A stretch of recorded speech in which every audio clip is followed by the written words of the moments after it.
এতক্ষণ কেবল শত্রু বিন্যাসের উৎসাহে বিধর্মীয় রক্ত স্রোত বহাইয়া পিপাসার শান্তি হয়েছিল। এখন শত্রু শেষ পিপাসাও ক্লান্ত হইয়া উঠিল। ফোরাত তুলে একেবারে না নামিলেন, অঞ্জলিপূর্ণ জল তুলিয়া মুখে দিলেন। এমন সময় আত্মীয় বন্ধু ও বান্ধব কাসেম আলী আকবর পিপাসার্থ দুঃখ শিশু কথা মনে করিয়া এক বিন্দু জলের জন্য ইহারা কত লালায়িত হইয়াছে। এই জল আমি কখনোই পান করতে পারবো না, আমি বলিয়া হস্তস্থিত নদী গর্ভে ফেলে দিয়া তীরে উঠিলেন। কি মনে হইল পরিচিত পাইজামা মাত্র অঙ্গে রাখিয়া সমদয়ী বসন খুলিয়া ফেলিলেন। স্থির ভাবে ধনুর্ধারী শত্রুর দিকে দেখিতেছেন। হস্ত হইতে তীর ধনু হোসেনের পৃষ্ঠদেশ লক্ষ্য করিয়া এক স্বর নিক্ষেপ করিলেন।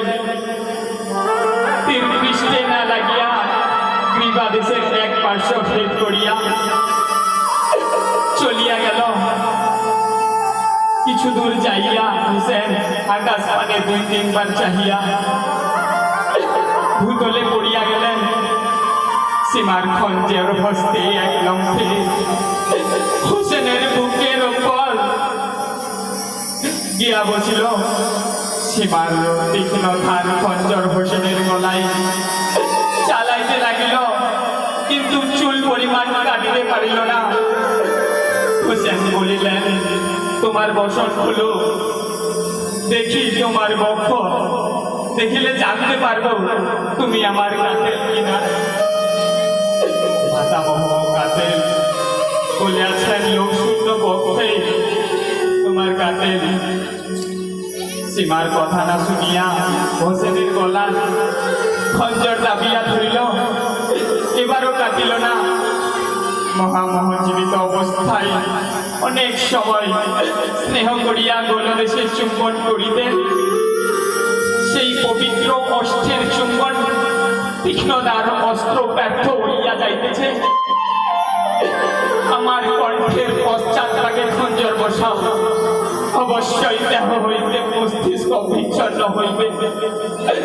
সীমার কণ্ঠের পশ্চাৎ ভাগে খঞ্জর স্পর্শ করিলে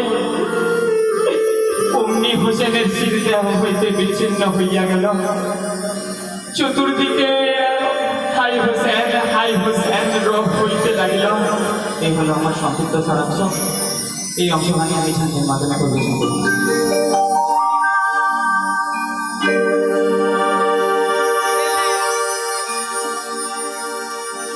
এই প্রাণ মোর উড়িয়া যায়,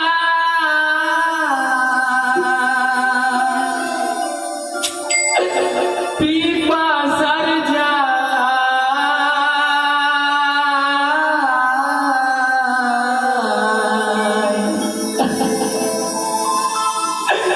জোরে খঞ্জর চালাতে কমলে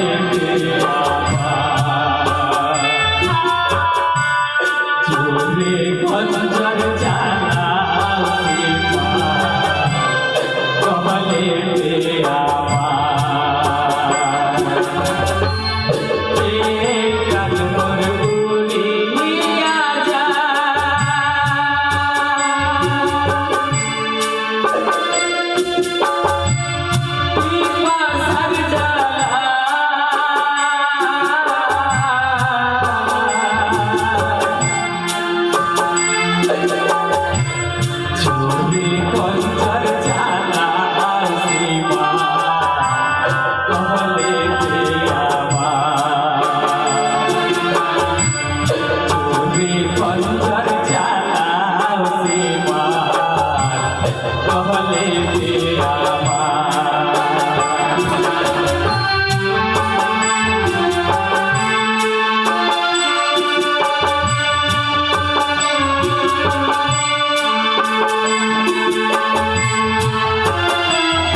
আমি আমার প্রথম পর্যায়ের ঝাঁঝিয়ানি এখানেই সমাপ্ত করলাম। মঞ্চ থেকে বিদায় লগ্নে আবারও সবাইকে সালাম জানাই। আসসালামু আলাইকুম ওয়া রাহমাতুল্লাহি ওয়া বারাকাতুহু।